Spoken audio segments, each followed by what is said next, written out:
The very best 49ers preseason coverage found right here on 95.7 The Game. And if you missed it, you can check it all out on the Odyssey app, which is free to you. Download it today. Cam Inman back from Minnesota. Back watching practice down in Santa Clara today. Back on Damon and Ratto, and we certainly appreciate your time as always, Cam. Believe it or not, here we are still talking about Jimmy Garoppolo because he is still on the team. And I just wanted to start with something that's kind of dominated the conversation since today's show started. Is there any doubt in your mind, Cam, that Jimmy Garoppolo would be a better backup to Trey Lance than either Nate Sudfeld or Brock Purdy? And if the answer is no, he's clearly the best, why wouldn't they start the season with him as their backup quarterback? Because it's not that simple. I mean, you have the financial ramifications of a $24 million salary. But it's paid for. It's paid for. It's already been budgeted for. Right, and that's why Jed York is, his stance has to be that he'd be fine paying it because you don't want your owner saying, we don't want to, waste money on that. And for everything Garoppolo's done, you can see it. Now, Jimmy, I don't think it's even part of the conversation because he hasn't been on the field 1 second with this team since the NFC Championship game. He hasn't practiced with them. He's worked on the side. He's been throwing to equipment managers on the side, not to any teammates. Would he be welcomed by his teammates? Probably. It's just they've moved on to a different era, Damon, and it's just a matter of time before Jimmy Garoppolo moves on to his next team. And will it be tomorrow for the roster cuts? Will it be in 2 weeks? Well, they have to have their 53-man roster set by August 30th, but they don't have to start paying that $24 million guaranteed until week 1 ahead of the September 11th season opener. So it's getting closer to a ratification of the end of Jimmy Garoppolo era, but it's effectively been done. So it's really kind of a waste of breath. Yes, he'd probably be a better quarterback than Nate Sudfeld or Brock Purdy, but Trey Lance is their quarterback. Oh, I know that. And I'm certainly not trying to argue with you here, but it's just simple that, to me, the whole goal of training camp is to make sure you break it with the 53 best guys on your roster. Right. Jimmy is still employed by the 49ers. That has not changed yet, and it doesn't need to change. And if they said, hey, grab your playbook, get in the meetings, you're on this team anyways, he's got 3 days to catch. I would play him in Houston, if nothing else, to showcase him. Because there's no interest in trading for Jimmy Garoppolo. That, to me, is apparent. And at that point, he's got more value to the Niners as the greatest insurance policy, albeit at a premium price, ever offered, than he would be just, hey, we're turning the page. Yeah, and I get that. The problem is, Damon, the page has been turned. It's been turned for months. There are no signals whatsoever that they would consider doing that. And I understand what you're saying because I thought, last year during that playoff run, I was with you. I'm like, there's no way you can get rid of Jimmy Garoppolo. Bring him back. Let him work behind Trey Lance. But I think they have a mutual understanding, and they've said this, that they have a mutual understanding that he's just biding his time now and before they either release him or if in case somebody... But don't things change? Don't things change? Didn't Brock Purdy and Nate Sudfeld just have a kind of weekend in Minnesota that makes you think, maybe we should rethink this? No, because they don't look at their backup quarterback. They're not freaking out about their backup quarterback. They got to make – this is the Trey Lance era. Remember, this is Kyle Shanahan's edict from the day the camp opened. This is Trey's team. Mm-hmm. If you want to invite Garoppolo back on that team, well, I don't think Garoppolo wants any part of that situation either. And I don't think they do from a financial standpoint, and that's part of the business of the NFL. Turn your mic on, gorgeous. It's just better when I don't. I think we can all agree. Hi, Ray. Hi, buddy. Hey, how are you?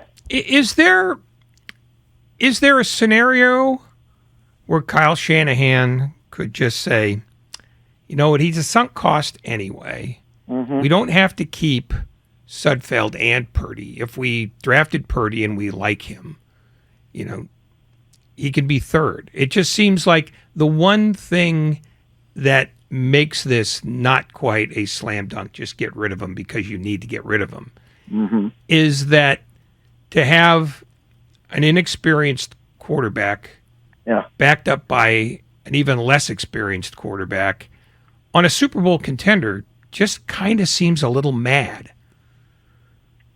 I agree. And I think that approach is sensical. I just don't think Jimmy Garoppolo wants any part of that, and I don't think that they've entertained it at all. There's been no signals at it. There's been no, oh, Jimmy Garoppolo, here, have a playbook just in case we got to get you ready. And obviously he knows the offense, doesn't really need it. But he hasn't been even on the practice field thrown on the side the last 2 times we've been out there.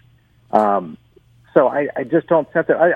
I also don't think that he is that he's not welcome. I think everybody still welcomes him because he's been a good soldier for 5 seasons with this team. But it goes back to they've moved on. And I like you said, do they have enough cap flexibility where he would be a sunk cost at $24 million? Yes. Would they be afraid of being a laughing stock around the league by having such an expensive backup quarterback? No, because I think they understand that, look, like you said, we want to have 2 really good quarterbacks for a playoff run. And that was what they stated last year, and that's why Trey Lance got to hang out and learn in the shadows behind Jimmy. But I think, all intents and purposes, they've moved on. Cam Inman here on 95.7 The Game. Go ahead. You got one more. Yeah. How do we know that Garoppolo has moved on since he's been very circumspect throughout this whole thing? What is there about either the body language or the way he's practicing that tells you that he wants to get out as quickly as possible? Well, I don't think he wants to get out as quickly as possible.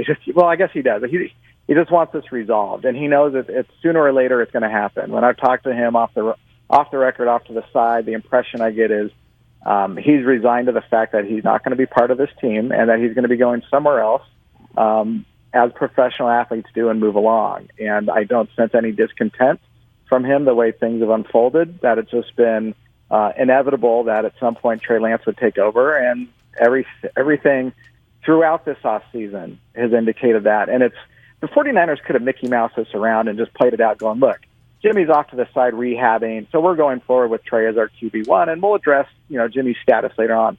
But they haven't done that. Throughout this offseason and throughout training camp, they've stated Trey's team, Jimmy eventually will get moved off the roster at some point. Now, if he would stay as the QB2, I could understand it. You could make all sorts of rational decisions for it. There's just been no indication that that's even under consideration. Cam Inman here on 95.7 The Game. So, you were out in Minnesota. You saw the joint practices. We'll get to the practice that you saw today, but how valuable were those joint practices? Were they more entertaining than the game that we all kind of watched together on Saturday?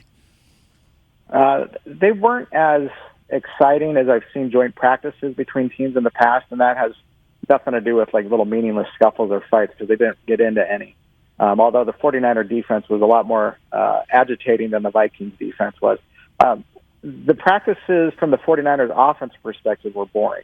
From the 49er defensive perspective, it was much better, especially Thursday when Nick Bosa was just dominating out there, and they were doing much better against Kirk Cousins and the Vikings offense. After practice, when we were talking to Brandon Ayuk, I asked him what he thought about them, and he said they were fine going against other new guys, but for the most part, he didn't get much out of it and thought it was a waste of time. And then I followed it up by saying, it was kind of boring. And by me saying that, I didn't mean to offend him or the Niners or the Vikings. It just was. The Niners weren't really, their offense wasn't going after big plays. They weren't, using zone reads and going like crazy with Trey Lance. It was just kind of boring, middle of the field, run the ball into the other guys. There wasn't anything exciting. So Brandon was agreeing with my verbiage that it was boring, and then he kind of took a little heat afterwards. And so I went up to him in the locker room after the game, and I didn't necessarily apologize. I just kind of said, me putting that word in your mouth probably wasn't great. And he said, no, he was fine with it. I said, some people may interpret that you're going to go back in Shanahan's doghouse. And he said, no, not at all. He's already talked. He talked to Kyle about it. And he said, everything's cool. He's happy. He's ready to get rolling here on what should be a really positive year. So that was the crux of the joint practices excitement, other than Trey Lance's alma mater from Marshall High School sent 120 people up in 2 buses to watch Thursday's practice. That's pretty cool. Is there anyone actually in the Shanahan doghouse as far as you can tell?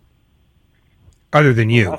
That's a good question. Trey Sermon hasn't done much this camp or in the preseason games, and Shanahan has defended him a lot, but at the same time, that doesn't necessarily mean he's super pleased with him. I mean, it's time for Trey Sermon to play out because he's third-round pick a year ago, and he's getting pushed by maybe Ty Davis-Price, who's looked better. You have an undrafted rookie in Jordan Mason who looked better.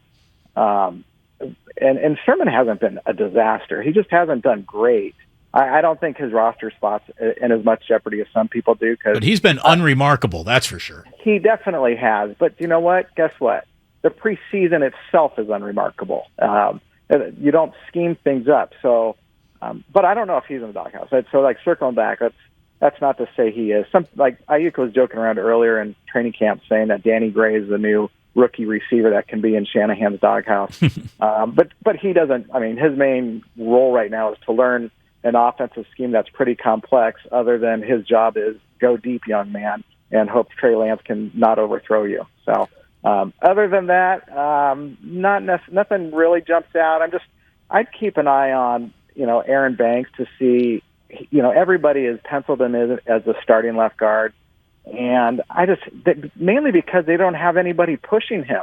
And if Jason Poe, an undrafted rookie from Mercer, is performing better and wins that job, I'd be stunned. But I think they got to try to get Banks going here. And just because that's somebody that's under a lot of pressure to fill in for a Pro Bowler at Laken Tomlinson and play well next to the league's best lineman and Trent Williams. So I'd keep an eye on him too. How different is your job covering a team in training camp when you can't take the games nearly as seriously anymore, and if somebody doesn't get hurt, you're inflating a balloon with helium. Is training camp more of a drudge in terms of information gathering than it used to be? And if so, how do you combat that?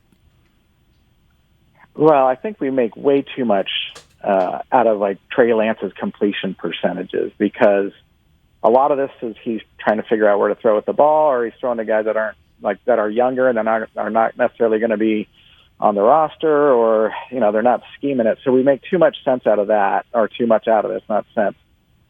Today, he did not play well. He had a lot of passes off the mark. He had 3 passes intercepted. A fourth one was dropped by Dante Johnson. So we could just make a huge uproar about this. But the way this camp has gone with Trey Lance, it's one day is hot, one day is cold. One day is hot, one day is cold. But the days he's cold, maybe it wasn't as bad as it looked in the coach's eyes, because he was throwing it to the right person, and the play just didn't happen on time. So we make a little too much out of that. The preseason games, now I've covered this team for over 20 years, and I walked out of the U.S. Bank Stadium in Minnesota going, I think that was the best preseason football game I've ever covered, mainly because almost every single important player was not in it for the 49ers. That means none of them got hurt, and as the one defensive starter that you had to watch, Javon Kinlaw, he played great. He had a sack, had my story done by halftime, and then by the end of the game, we had a great sentimental story about Alfredo Gutierrez, the Mexican-born offensive tackle that got to make his NFL debut. Everybody was excited. He got the game ball, and boom, boom, that was done. Pre-game, game story after game, it was all in a wrap. So the best part about the preseason is it's ending Thursday night in Houston. Cam Inman here on 95.7 The Game. I thought that Kinlaw, I totally agree with you, looked very good. He looked fast, especially for a man that size. It's almost like watching an NBA game. Like, if you look big on an NBA court, you're huge. Javon Kinlaw looks big with his hand in the dirt on an NFL defensive line. That means that guy is huge. So I'm glad to see it's all moving in the right direction for him. And I got to tell you, Cam, Drake Jackson, this guy's got moves. He's got a ton of strength. I think Nick Bosa has quite a protege to work with. Nick Bosa has a great, it's going to be Bosa on left end and Drake Jackson on right end, I think. That probably will be their main defensive front, with my guess, on pass rushing. Although Drake Jackson proved in that last game that he was really adept at run stuffing. And D'Amico Ryan talked about that today, saying, if you want to earn the right to rush the passer, you have to stop the run. And Drake Jackson had 2 really good run stops where he hustled to the ball against the Vikings. He also pressured the quarterback about 4 times on incompletions, as well as the interception that came on that first series. So Drake Jackson had himself a whale of a game. He played 28 snaps, which was twice as much as the preseason opener, which he left in because of a shoulder issue. I talked to him after the game.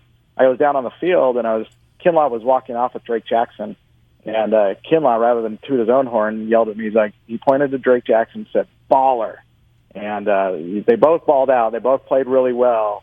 The Niners are really excited what they see with Drake Jackson. Like you said, his mobility and flexibility it's what makes him stand out than other pass rushers. Just the way he can, you hear the scouting term, the way he bends. He's got bend. Yeah. He really does. Just the way the body contorts. And Tim Ryan, their play-by-play guy, analyst, he went to SC, so obviously he's watched a lot of Drake Jackson. But he watches him a lot on the practice field. And he just kind of was talking about Drake's footwork, and I don't want to give away any tips, but there's something unique about Drake Jackson's flexibility that really helps his pass rush and makes him unique. The 49ers will be wrapping up their preseason schedule Thursday night in Houston. Did you get a sense that we're going to stay on Shanahan's already announced schedule, that the starters will reemerge in Game 3, or do you think he could see something between now and then to make it a game of backups and third stringers after all? I mean, if it was up to me, I would let the third stringers battle it out for audition tapes. My guess is he'll probably play. He can say he's going to play most starters. That all that means is you play 12 of 22, and that would make sense to me. And just have him in there for probably about 10 snaps, like the opener. They don't need this dress rehearsal nonsense in a third preseason game. They don't need that dress rehearsal stuff. So if Trey Lance plays into the second quarter, okay, well, then get him out as quickly as possible in the second quarter. That's what I imagine is the scenario. But again, then you go, well, do you have to play Trent Williams at left tackle to protect him, or do you want the best left tackle in the league, susceptible to injury in a meaningless game? So it's that balance. They got to figure it out. They got to get to Chicago fully healthy, and it sounds like they're getting healthier. And I wouldn't want to tempt fate like you're asking in that third preseason game. This sounds like a man who wants to be done at halftime again. For me? Yeah, you. Oh, yeah. I'm not even. This is a rare. I'm not going to be making the trip because I've got another daughter to move into college. So I'll be moving daughter number 2 to college this weekend. Good luck to that. Cam, thank you so much for joining us. Really appreciate your time as always. Hey, likewise, guys. Thanks for having me. Cam Inman here on 95.7 The Game.